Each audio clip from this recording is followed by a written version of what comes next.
Bears.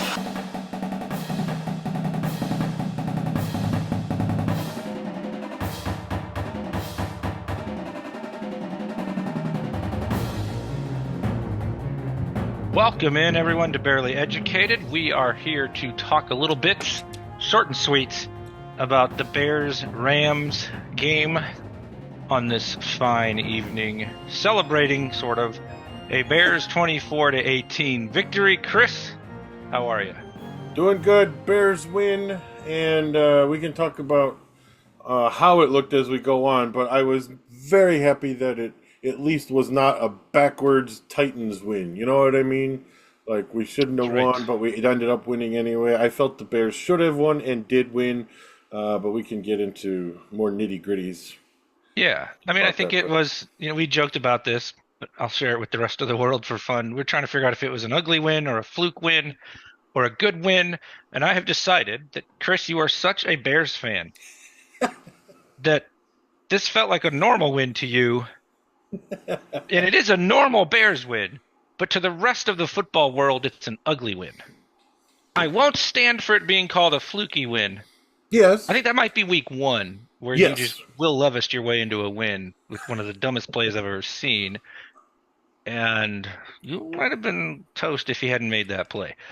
But I think when you look at like the way the passing game looked, especially in the first half, just the whole offense, all the penalties, I think ugly to me still captures this win pretty well. But at the same time, a win is a win. You're 2-2, not 1-3, which is a big deal. Mm-hmm. I think in a lot of ways, though, how you feel about this win probably comes down to what you think the goal for this franchise is for 2024. And that's where I get a little tripped up. But I'm glad they won. I didn't want to go through another week of a loss. Because, I listen a lot in the car, and I listen in the office, and I listen at the gym to all these podcasts and sports radio, and I didn't want the doom and gloom of another loss. Yeah. So I'm glad they won. But I don't like the plan with this passing game that we got this week. But that's okay. They have the running game on track. Like, are they fixing one thing at a time or just stumbling into it looking like that?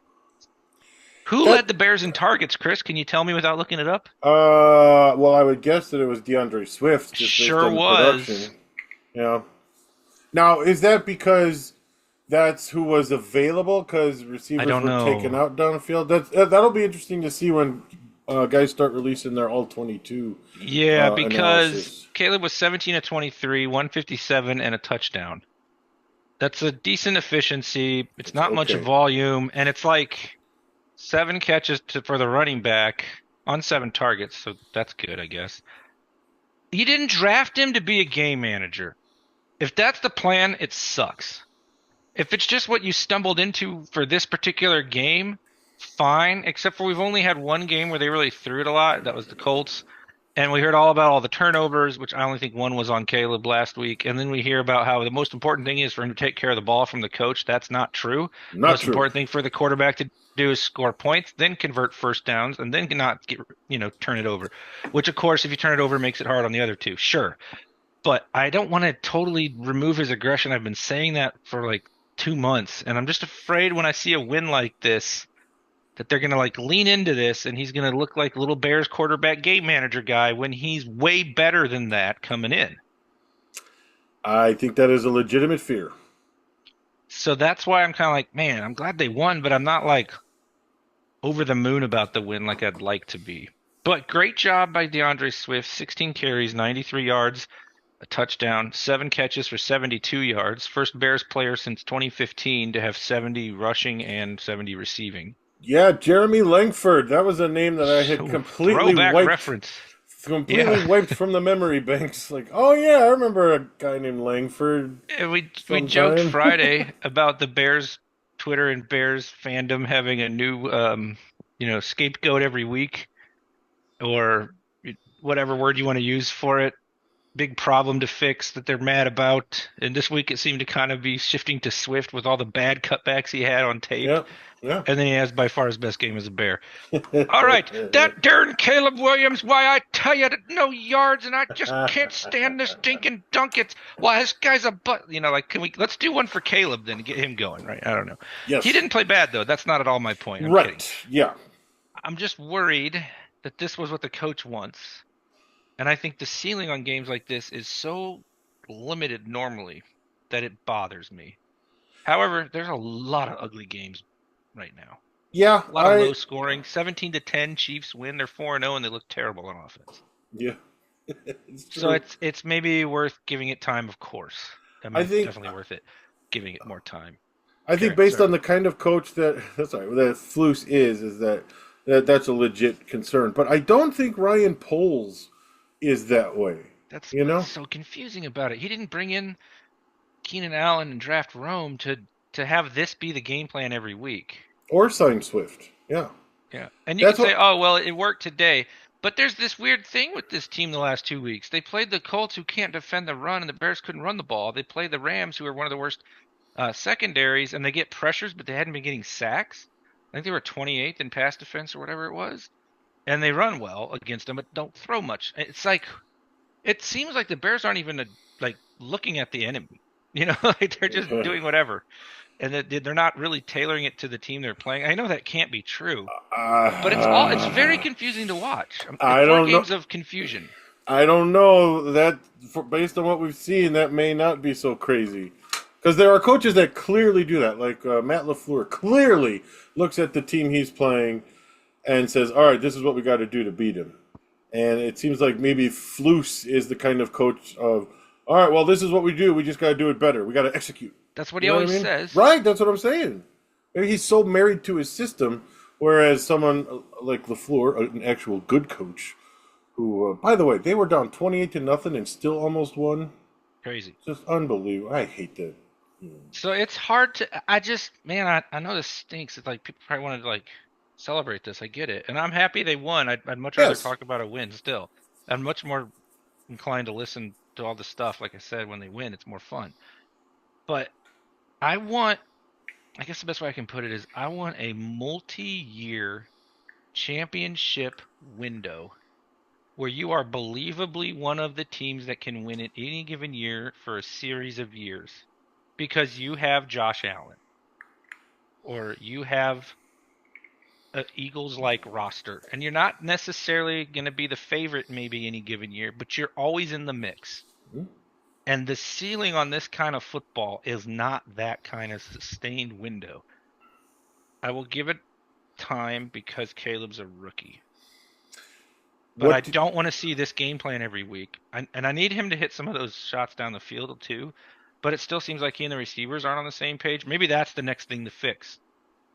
Yeah. And the first half was terrible. I'm not going to sit here and be like, yay, let's have another terrible first half. They finally had a lead, but the first quarter and 8 minutes was terrible, right? Yes. Right. Yeah. Right. Tactics. Yeah. They got to start better. They were terrible with the scripted plays. Like, can we get Getsy on a Zoom call for the first 15 plays, and then we'll replace him the rest of the game? Right. Shout out to the second half adjustments by everybody involved. From what I could tell, though, they found the things that worked, and trying to be more optimistic now that I got it out of my system. Caleb led 3 scoring drives. Yes, he did. Threw a dart to DJ, a real nice play, recognizing the linebacker on him. The exact thing that broke my soul about Fields in the Buffalo preseason game last year, where he had Mooney on a linebacker and he didn't throw it to him. Fields didn't throw it. Caleb just did in an actual game with a linebacker on DJ. The processing still looks really good. It does. Yes. That's the big win. Far better Let's get than some chunk plays and get these receivers involved more often. Yeah, and that's why I wondered if maybe as the game unfolded, it seemed like what they were doing with the running game and with Swift catching it, and that actually, he had the big run, but was running better overall in general. Great blocking on a couple of these plays. Yes. For the first time in a while. But maybe they just stuck with it because it was working. If they found that it was, and they were more consistent about it. So on the 36-yard TD, wonderful job by 2 linemen and Cole Kmet to spring that thing. Yeah. But the O-line still stunk for big chunks of the game. Yeah. Speaking of, can I, of the O-line, can I run something past you, get your take on it? Absolutely. Here at the O-line. I got a text from my Wheaton buddy Brian. Who I'm going to see at homecoming next weekend. Woohoo! Homecoming. Anyway, yeah. 25th homecoming. Buddy Bryant. Old. Yeah. So he texted me and he said, "Is it just me, or did the offense play better after Tevin Jenkins left the game?" I actually had that same thought. Buddy Bryant. I was like, this can't be right. This has to be small sample. They look like they like running behind Pryor. I don't know. The big run off to the left was Pryor sealed it. Shelton got out in front, and Kmet made an awesome block to start it. The 36-yard TD. Jenkins has probably been playing hurt for a while. I mean, he's trying to play for a contract and all this stuff. The good news is they looked better. The bad news is you look like you need an entirely new interior next year. Yeah. Or first chance you get. Also, terrible Braxton Jones game. Oh, the bull rush by Jared Verse was just eating him alive. Yeah, he looked like a fifth rounder today. Yeah, it's like one thing. See, the thing with him is he doesn't get beat where they blow by him, but they push him back into the quarterback. I mean, Caleb had a remarkable game considering the amount of pressures he was facing, I feel like. Yeah.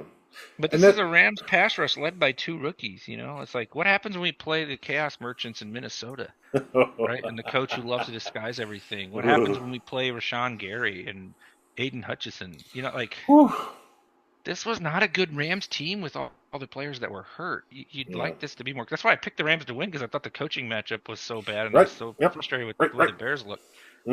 The silver lining, though, another one anyway, is the way the second half went. They did play way better. And that was the run game. Caleb hit that TD to DJ. I thought the end of the first half drive was ugly where DJ didn't run hard. We've seen this a couple times out of these receivers. And we all love them, and they seem like a fun group and everything. They don't seem that diva-ish. Who was Rome it? had one where he kind of slowed up last week. DJ, that was a touchdown. That throw was a good throw. Yeah, everyone's like, yeah, we're throwing. I'm like, no, he stopped running. Yep. And then he was like, oh, he's going to throw it. And then he tried to speed back up.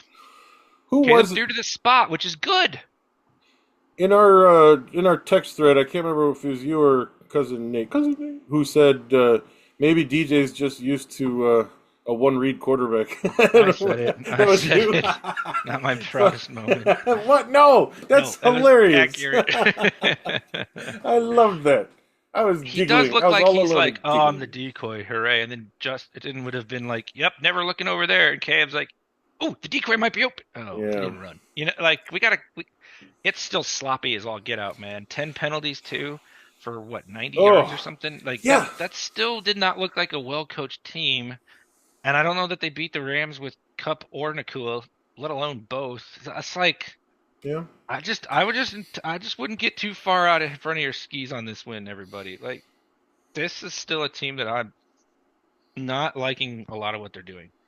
But something's improved. I don't know how else to put it. Yeah, no, I think that's... Hopefully you can beat the Panthers and Jaguars, too, and go into the bye at 4-2, and you'd go, okay, I'll take 4-2, right? I just want it to look better. Yeah, am I being too picky? Maybe. No. I don't think so. I want like 250 and 2 touchdowns from Caleb and 80 yards from the back, and it not to look like pulling teeth for half and part of the third quarter. Then all of a sudden it started to work. But good job punching back. That maybe Waldron made some adjustments. Maybe they found some things there. I don't know. We'll see. What about the defense for you? Are you happy with that effort? For the most part. Didn't like that. The Rams. I think Stafford. I still think Lions. Stafford's overwhelming presence. Yes. I didn't like that right out of halftime. They drove down the field for that field goal. That was a little too easy. And then a touchdown on the next. And then a touchdown. Yeah. Or no. No, they didn't get the touchdown forever. It was 2 field goals in a row. Beginning in the fourth quarter, I think they got the touchdown. But, there's just a couple like, that was a little too easy. And it's always the middle of the field with the defense. I remember that with Lovey when he was middle. It was deep middle. It was the same thing. There. Yep. That's blew some coverage, but they had a great game otherwise. They did, but kind of a weird thing to think about. I just know 12 tackles, a sack, an interception, and 2 really nice tackles for a loss. And then 100 yards allowed. But I don't know if it's his fault because the zone's so hard to see during the broadcast. I'm just afraid. I did think that was the alarm that was ringing for me. It was, oh man, we're doing this soft zone crap. Yes. And Stafford's just one of those quarterbacks good enough to take advantage of it. He made some ridiculous plays, but they hit him. They got after it. 3 sacks is fine, but there were a bunch of hits. thought they got away with one on the At the interception end, that yeah, they sealed the sure game, did. Yes, they but did. that's what pressure does. I think they probably call that if it's not the end of the game. Maybe, maybe not. I don't know. Who knows with this league and the officials, Yeah, you honestly. never know. Yeah. But they gave up 11.2 per catch to the Rams here. I mean, Eesh. that's a lot of chunk plays. And Yeah. 94 yards to Williams, 26 to Rivers, 4.6 to the team. So I think they have some things to shore up defensively. I really do. Yes. Yeah. Sure. Again, I'm just sitting there going, gosh, what if Cup and Nakua are in this game with some of these soft zones? Maybe Well, the game plan would have looked totally different, though. I don't know. thank goodness they weren't. So what did you see that was better today than the last week or last couple of weeks? Well, there were legitimately running lanes, and the backs didn't miss them as much for starters. Thought the D line did a nice job pressuring Stafford. Mm-hmm. Dexter has 3 sacks in 4 games. Dude, that's exactly what we wanted. Coming into the season, he was like one of the guys we were talking about. Sweat had a sack and a fumble, which the Bears recovered, and was playing through some injuries and still effective. That was hilarious. They had the tight end and then tried to chip him with a wide receiver. I was like, okay, even the good coaches do this. Good to know. Oh boy, Yeah. that Perspective, I was guess. can't do that, coach. Even Yeah. though I think you're a good coach, you can't do that. And that's about it. Oh, Torrey Taylor, my bad. Oh The other my game ball, right? gosh. Game ball for Swift and for Torrey Taylor. MVP. Did you see Jalen Johnson's quote? He's like, I was No. fired up. I've never been that fired up for a punt. He said he was fired up after that punt. That was But there were beautiful. 2, Oh. so I feel like you meant the last one, but there were 2 right in a row that were beautiful. Yeah, that last one though, the landed inside the 5 like that, or just outside the 5 and bounced backward. Oh, that was sweet. Pinned him right back. Caleb Williams, 17 of 23, pretty good. 157 yards. You want to see at least 200, I think. One Completion touchdown. percentage is fine, but I Yeah, want more chunk plays, period. one touchdown, no picks. So I was glad that there And the were. fumble that they recovered, that probably wasn't his fault. No, that wasn't his fault. Yeah, these aren't like when he's getting hit a lot faster when he fumbles than some of Justin's fumbles. You know what I You know, mean? Justin had an all-timer today Oh, too. did he really? Oh, poor He's running Justin. around backwards, and I don't know if Oh, it actually stood because like there's like a still shot where he's like bent over like he's a center, and yeah, his elbow's on the ground and the ball. So I don't know what I didn't watch enough of that game to know if it was actually counted on yeah. review or whatever. But Caleb is processing well. Hmm. I want the ball to get out deeper to those receivers, middle of the field more, middle of the field for Komet more. And can we move the pocket? Why are we not letting him move the pocket? That I don't Where know. are the rollouts? I know you don't want to cut the field in half, but he's really good at it. Yeah, And yeah, then I'm watching part of the Commanders game, and they're doing like a ton of this stuff I want the Bears to do. And it's like, yeah, it's the same 2 things, but until people take it away, it's like the Bears are outsmarting themselves with all this stuff still, but they're getting to where they're doing it a little less, and they're doing the obvious a little bit more, and it's like these painful baby coaching steps, and they kind of kill me. yes. But I don't want to Uh, be here going, let's get a higher pick and fire the coach. Well, I do want to fire the coach because I think he's a bad match for Caleb. I know it's But a. I don't want to be a negative Nancy. I mean, on a win. It's just I don't know how many teams you beat with this plan. Yeah, yeah. That's all. Caleb 106 rating. That's his best as a pro so far. 106.6. Okay, that's good. There's yeah. some progress. Thank you, sir. Oh, you're welcome. You're welcome. Yeah, it was today his best game though, in the best of the 4. Would you say? I'd say either today for efficiency or last week for growth. I thought he took huge growth last week. I don't know. What do you think? Any thoughts there? Did Caleb take more growth this week or last? Or what? Which was he? Which would you rather see more of? Last week's Caleb or this week's Caleb? The 300 yards, 2 Man, that's touchdowns, 2 tough. picks. I want him in the middle because I don't want him Yeah. throwing it that much and taking that many hits. I don't want him doing the dink and dunk like he did today every week, though. Uh-huh. But I think you could also, with a straight face, argue that being able to process and do the quick game is more important in this league than the stuff he was doing in college. Yeah. You could probably argue that in more weeks it will come in handy. So if it's trial by fire, let's force him to learn this. Then we'll unleash the rest of it in due time, and we got to shore up the O line before we can do too much downfield. I can understand it. I can. I just, and I don't want to doomsday before we know, but it just seems like Flus is conservative to a fault. Yeah. and that's why I didn't trust him with Caleb. And then I'm like, pass to the running back, pass to the running back, Yeah. pass to the running back. Okay, this looks like what Flus wants. You know, it 200 club. Dirt, dirt, dirt. Didn't get there. what gives me some hope in this, though, and please don't hear what I'm not saying, but I remember, I remember young Tom Brady was not the Tom Brady we ended up knowing in his first 4 or 5 years in the league. You know what I mean? You heard what I wasn't saying, didn't you? Okay, all right, good. Took some time. Yeah, I mean, he was not that he was a dink and dunk quarterback, but he was taking what was given to him. It really wasn't until we can't pass judgment too much on all the offense game plan, Caleb downfield shots or not stuff until we see better angles of the plays. Yeah.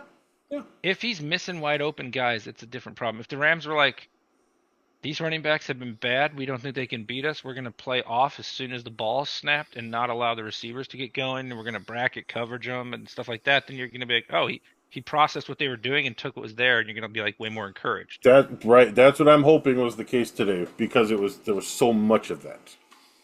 Yeah, and you do wonder if that was just... that's what I'm trying to figure out. How much are they actually ever tailoring this to the team they're playing? Yeah. Because going in, what we have is the numbers and what they looked like the first few weeks. And you're like, ooh, you can pass on the Rams. And then they didn't. It's like, yeah, but maybe because the Rams didn't respect the running game enough post-snap. They played a bunch of guys up front and they'd move back. I wonder how many times they did this. Yeah, maybe they thought, the Bears have had trouble running. Let's take away the pass and make them run it. Maybe. Or just let's take away the receivers and see what they can do. So I don't know. This is always why the post games are kind of tricky.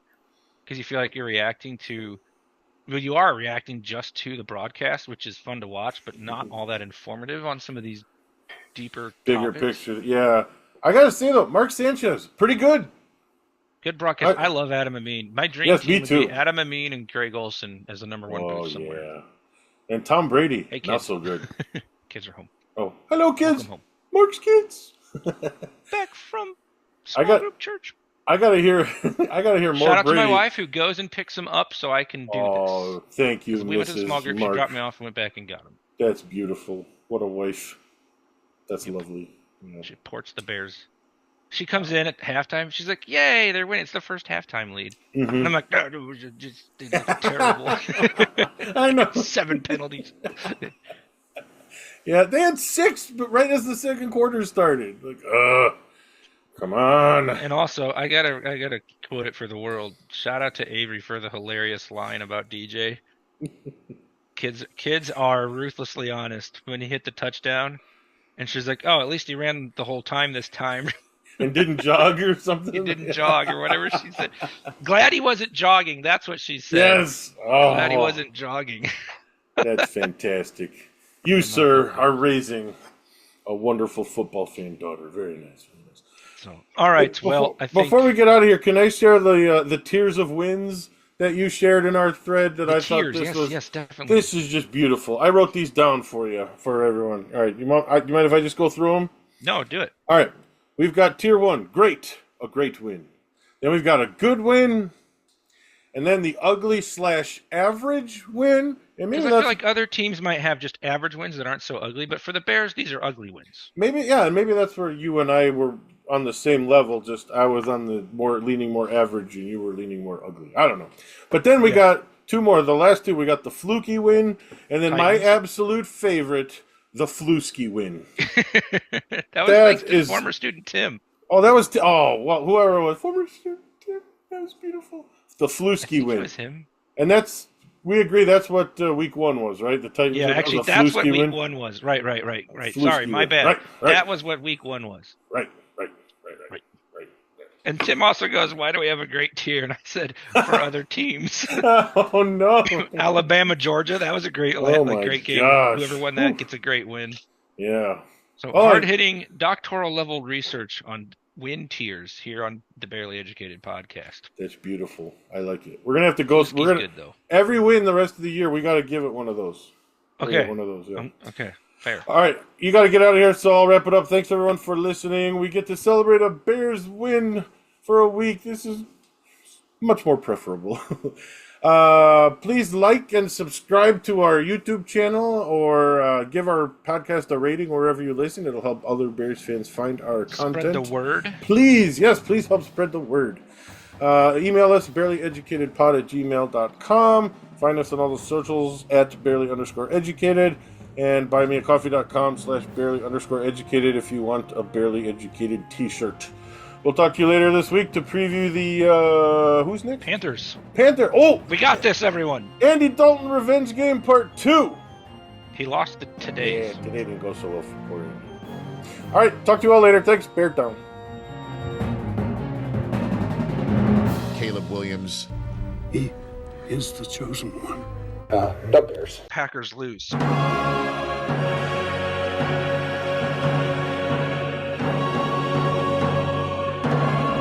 Go Pack, go the home. I love the Bears.